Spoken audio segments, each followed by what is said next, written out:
కరిమల కొండను దాటాలంట కోటొక భక్తుల అండని వంట నేను వాడేటి పాట అయ్యప్ప నీదాకా నన్ను నడిపించేనయ్యా నా జీవితం అంతా నీవేగా నా గుండెల్లో గుడి కట్టినాగా నిష్టగా నీ మాల వేసినా నీ బంగారు మెట్లను ఎక్కినా నీ పాటను నే మరవలేనయ్యా అయ్యప్ప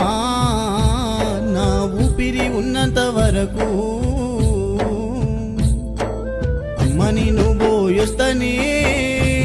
పాదయాత్రకు నువ్వు ఎమ్మని నువ్వు పోయొస్తనే పాదయాత్రకు